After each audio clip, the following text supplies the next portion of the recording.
Hello everyone, welcome to Finstruct. In this video, I'm going to show you how to structure a three-statement financial model starting from a completely blank Excel sheet. I'm not going to build the full model here. The goal is to focus on structure and logic because that's where most model mistakes actually come from. So, before I put in any formulas or numbers, I always think about structure. A good structure makes the model easier to understand, easier to audit, and much harder to break later on. If the structure is clean, the formulas almost write themselves. If the structure is messy, even correct formulas can lead to wrong conclusions. So, let's start with the layout of the main sections. The first section I always create is assumptions. This is where every key driver of the model lives.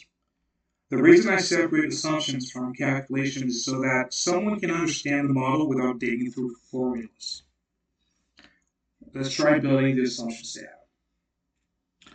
I always like to put it a little bit down. So let's start here. Um, Starts with assumptions.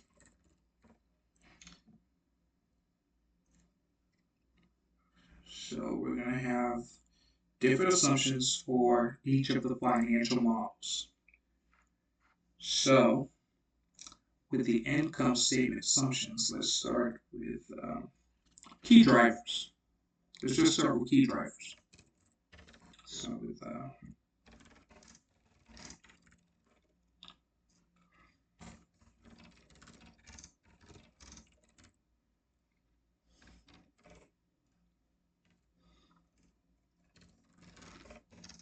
So we're laying out the main drivers of the income statement. Don't worry about it being polished. We're going to work through that a little bit later on. But let's just put the key drivers in for now.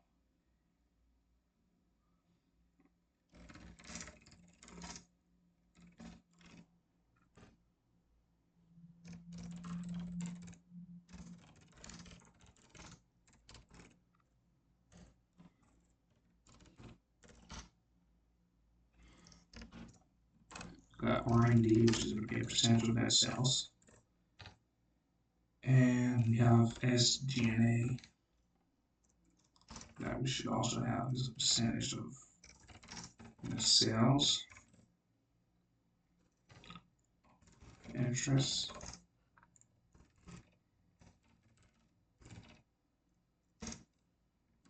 This is actually going to be a portion of long-term debt.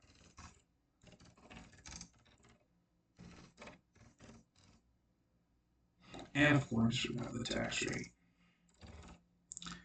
Now, after writing those down, you might want to pause briefly. Um, the assumptions, this is where the key drivers lives. And, well, we forgot to put income statement assumptions here. Income statement assumptions. So the way I like to do it, I like to have different assumptions tab for each of the financial statements. In my opinion, it keeps everything organized.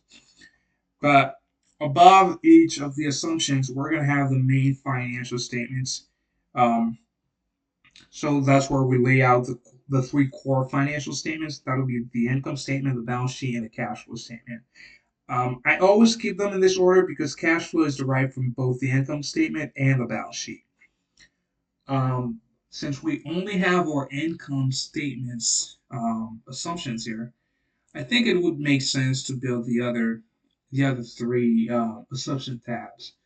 That will be the assumptions for the balance sheet, the assumptions for the cash flow statement. So let's just go ahead and build them right out. I left this space because I think the income statement is going to be this, well, approximately this long. So we're going to go a little bit down to write the balance sheet assumptions. And we're just, this is just like an approximation of the length of each financial statements. So we can start around here. So let's build the balance sheet assumptions right here.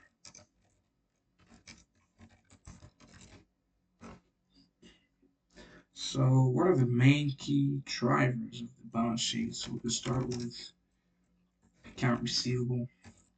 The main thing, the main thing about finance is that you don't have to memorize everything. You just have to understand structure and workflow. So this is not something you need to memorize, but you do need to understand. We got inventories as well. That should be also percentage of sales. Oops, forgot to put in closing parentheses. Once we get this model fully rolling, we're going to be using our mouse less and less because core financial modeling techniques, they don't recommend using the mouse. They want you to know the shortcuts and the keys, hotkeys to do everything. So yeah, let's keep on going. And no, this is not magic. I do have an historical financial statements for me, so I'm able to deduct the key drivers of those statements from the published financial statements I got in front of me.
Okay, so this is for the balance sheet assumptions. We got our main drivers here. Um, Next, we're going to be building the cash flow assumption sheet. So let's try to go a little bit down. All right, let's start over here. This is going to be the cash flow assumptions. And well, the cash flow, it's a very interesting financial statement, but for our assumptions, we're going to have mainly the capex, which is short for capital expenditure, and depreciation. There's a logical reason we don't have a lot of drivers. That's because the cash flow statement is built from the balance sheet and the income statement. So, um, the main drivers of those two previous financial statements, it's like automatic. They're going to be automatically flowing through the cash flow statements. So we're mainly going to have the results and what the numbers would be saying. So we don't really need key drivers for those. So right now we're just interested in capex and depreciation. All right. So with this said,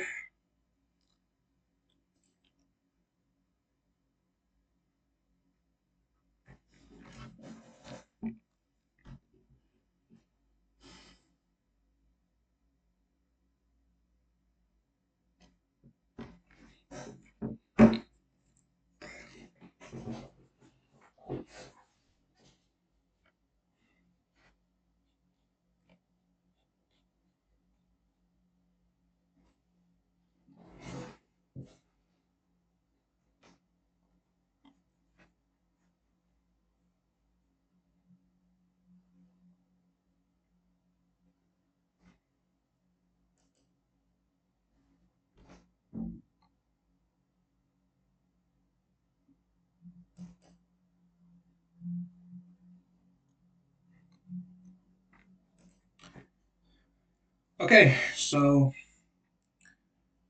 now while still putting in the structures. We don't have anything planned out yet. One thing in building financial models that I try to always keep close attention to, that would be timeline alignment. I align the columns across assumptions in all three statements. I mean, that way every column represents the same period everywhere in the model. So let's start with our timeline alignment. So we're going to be starting around, let's start here. So we historically we're going back not 2002, but actually 2022. This is going to be 2023. I mean, there are automatic processes to filling in these numbers, but again, we're just starting out. We would delve into these techniques a little bit later on. So it's going to be 2024.